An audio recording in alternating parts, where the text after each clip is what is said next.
안녕하세요. 생활자산관리 스쿨의 조재열입니다.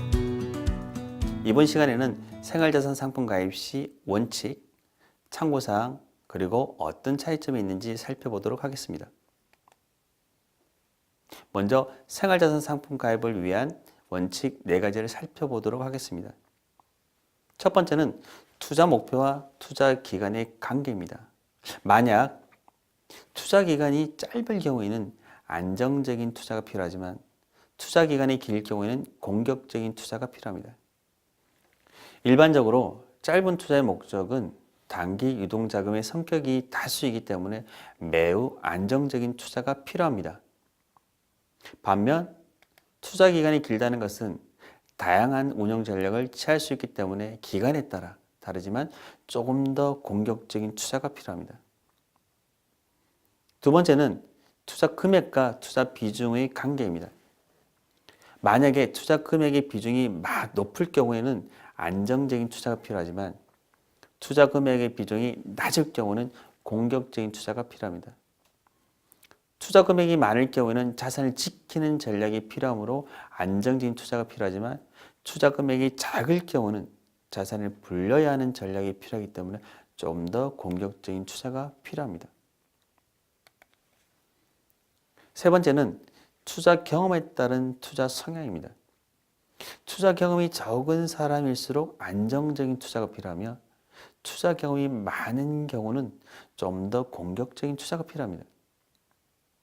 투자를 해보지 않은 분들이 투자할 경우는 투자 경험의 미숙으로 투자 이후 전전긍긍할 가능성이 높기 때문에 서서히 공격적인 투자를 늘려가셔야 합니다.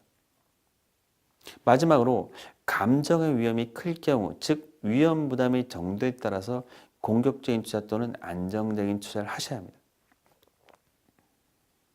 또 투자에 있어서 본인의 투자 성향을 파악하는 것이 대단히 중요합니다. 먼저 원금 보장을 추구하는 경우라면 높은 수익보다는 원금 손실을 최소화해야 합니다.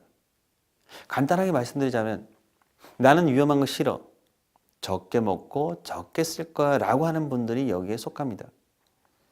안정성과 수익성을 동시에 추구하는 투자 성향이라면 투자할 때 자산에 전부 투입하는 것이 아니라 일부는 수익률이 높은 곳으로 일부는 안전한 상품으로 가입하는 것이 적합합니다. 즉 포트폴리오의 원칙을 잘 지키는 투자가 필요합니다. 예를 들자면 주식, 채권, 대안투자 등으로 분산하기도 하고 안전한 자산, 투자형 자산, 부동산 자산으로 분산하는 투자를 하기도 합니다. 또 금리에 따라서 투자 수익률 아니면 확정금리 또는 변동금리로 분산하는 투자를 하기도 합니다. 마지막으로 고수익과 고임을 추구하는 투자 성향은 장기적으로 높은 수익을 원하기 때문에 원금을 잃더라도 이를 감수할 충분한 마음가짐이 되어 있는 경우입니다. 주로 펀드의 경우 주식형 펀드에 다수의 자금을 투자하는 분들이 여기에 해당합니다. 이 경우는 다른 유형 대비 금융 전문가와 밀도 있는 상담을 진행한 후 가입을 하시는 것이 적합합니다. 생활자산 상품을 가입할 경우에는 금융의 흐름을 참고하셔야 합니다. 첫 번째는 현재는 예금의 시대가 아닌 어떤 시대? 맞습니다. 투자의 시대라는 것입니다. 최근 금리가 소폭 오르긴 하지만 여전히 금리는 낮기 때문입니다. 두 번째는 베이비부머 세대의 퇴직, 은퇴 등과 맞물려 지금까지 쌓아놓은 자금을 운영하는 시대입니다. 즉 자금을 적립하는 시대가 아닌 인출하는 시대라는 것입니다. 모아놓은 돈을 연금형 상품에 가입한 후 매월 월급처럼 따박따박 받는 형태를 일컫습니다. 마지막으로 비용을 줄이는 관점에서 절세 자산을 확보해야 한다는 것입니다. 달리 말씀드리자면 과세 자산보다는 비과세 자산의 확보입니다. 상품 가입을 위한 원칙과 금융시장의 흐름을 참고해서 생활자산의 개별 상품을 학습하기 전에 먼저 생활자산의 대표적인 상품인 예금, 저축성보험, CMA 통장을 비교해 보겠습니다. 금리 확정 여부를 살펴보면 정기예금과 CMA의 RP형은 확정입니다. 금리가 확정되어 있다는 내용입니다. 저축성보험은 변동이율입니다. 다수의 보험 상품이 매월 변동이율이지만 자주 변경되는 예는 그리 드물다고 볼 수 있습니다. CMA의 RP형을 제외한 나머지는 실적 배당형으로 금리를 제공하고 있습니다. 예금자 보호는 정기예금, 저축성보험, CMA 종금형만 보호가 가능합니다. 유연성, 즉 수시 입출금 기능을 살펴보면 정기예금은 불가이나 요구불 예금인 수시 입출금 통장은 가능합니다. 정기예금이나 정기적금의 경우 긴급하게 해지할 경우에는 약정된 이자를 받지 못하기 때문에 정기예금이나 정기적금을 가입할 경우에 꼭 기간에 대한 고민을 해 주시기 바랍니다. 가입 경로는 정기예금은 은행, 저축은행 등, 저축성보험은 보험사 등, CMA는 주로 증권사에서 가입을 하시면 됩니다. 이 상품들은 투자 기간과 목적을 살펴보면 정기예금의 경우는 단기 목돈 운용이 적합하다고 할 수 있습니다.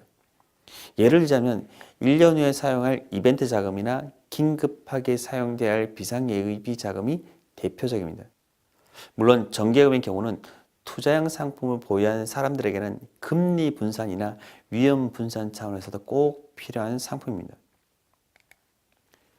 저축성보험은 시간에 따라 복리 효과 혜택을 보기 위해서는 중장기 목돈 운영에 적합하다고 할 수 있습니다. 자녀 대학 교육 자금이나 본인의 노후생활 자금인 은퇴자금 등과 같은 중장기 목적 자금에 많이 활용할 수 있습니다. 저축성보험은 보장 기능을 겸하고 있기 때문에 불의의 사고 시에는 유족의 단기 생활비를 보전할 수 있는 장점도 있습니다. 물론 조건에 따라서 비과세 혜택도 주어집니다. CMA의 경우에는 단기 목돈 운용에 적합하며 입출금 통장의 활용이나 월급 통장, 소비 및 비소비 통장 등으로 활용할 수 있습니다. 은행의 수시 입출금 통장도 조건에 따라 금리가 높은 상품이 있으며 앞서 CMA 통장의 주요 활용 수단인 월급 통장, 소비 및 비소비 통장으로도 많이 활용되고 있습니다. 생활자산 통장을 만들 경우 이거 하나는 꼭 지켜주시면 좋을 것 같습니다. 통장을 만들 경우에는 목적이 있다면 꼭 그 통장 표지나 보험의 경우 보험증권에 그 목적한 이름을 적어두라는 것입니다. 예를 들면 저축성보험을 가입할 때 15년 후에 우리 홍길동이 대학 교육자금이라면 보험증권에 홍길동 대학 교육자금이라고 적어두시면 중간에 해지하거나 나도 모르게 이 자금이 사라지는 일은 없을 것입니다. 은행 통장은 겉표지에 적어두시면 효과적입니다.